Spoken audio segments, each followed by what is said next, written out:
இந்த பதிவை கேட்டுக்கொண்டிருக்கும் நல்ல உள்ளங்களுக்கு உங்கள் சுவாமிநாதன் ஜோதிடரின் அன்பான வணக்கங்கள். இன்றைக்கு நம்ம யூடியூப் சேனல்ல பவளமலை முருகன் கோவில் வழிபாடு பத்தி சொல்ல போற. துன்பங்கள் நீங்க மலை உச்சியில் அருள் தரும் முருகன் வழிபடலாம் வாங்க. பதிவுக்குள்ள போறதுக்கு முன்னாடி நம்ம யூடியூப் சேனலை யாரெல்லாம் சப்ஸ்கிரைப் பண்ணலையோ சப்ஸ்கிரைப் பண்ணுங்க, ஷேர் பண்ணுங்க, லைக் பண்ணுங்க. இப்போ பதிவுக்குள்ள போயிடலாம்.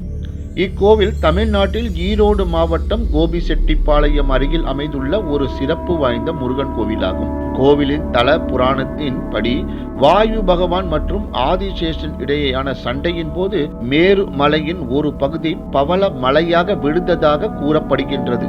எப்படி செல்வது இந்த ஆலயத்திற்கு? ஈரோடு மாவட்டத்தில் இருந்து சுமார் 40 கிலோமீட்டர் தொலைவில் இக்கோவில் அமைந்துள்ளது. ஈரோட்டில் இருந்து பவளமலைக்கு பேருந்துகள் மூலம் செல்லலாம். பவளமலை முருகன் கோவில் 7ஆம் நூற்றாண்டில் கட்டப்பட்டதாக வரலாறு கூறுகின்றது. சமண முனிவரான துர்வாச முனிவர் இங்கு முருகனை வழிபட்டு அருள் பெற்றதாகவும் பின்னர் இங்கு கோவில் அமைத்ததாகவும் கூறப்படுகின்றது. பிற்காலத்தில் பல்லவ, சோழ, விஜயநகர மன்னர்களால் இக்கோவில் புதுப்பிக்கப்பட்டு விரிவுபடுத்தப்பட்டதாகவும் கூறப்படுகின்றது. பவளமலை முருகன் கோவில் 3 நிலைகளை கொண்டது. மலை அடிவாரத்தில் விநாயகர் மற்றும் வள்ளி தேவானை சன்னதிகள் அமைந்துள்ளன.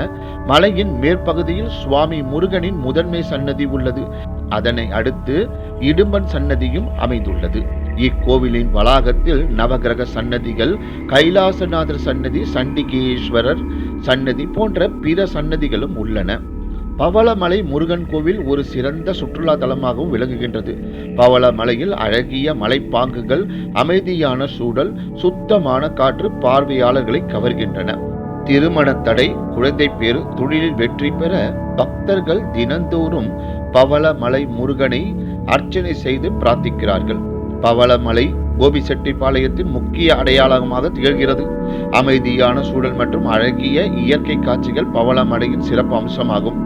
பவளமலை முருகனை தரிசித்தால் தீராத நோய்கள் தீரும், கஷ்டங்கள் தீரும் மற்றும் விருப்பங்கள் நிறைவேறும் என நம்பப்படுகின்றது. பாவ விமோசனம், ஜபசக்தி, ஆன்மீக உயர்வு பெறவும் பக்தர்கள் இங்கு வருகின்றனர். பவளமலை முருகனை காண படியேறி சென்றால் பக்தர்களின் எண்ணங்களில் குடிக்கொண்டிருந்த துன்பங்களும் துயரங்களும் காணாமல் போகும் என்பதே பக்தர்களின் நம்பிக்கையாக உள்ளது.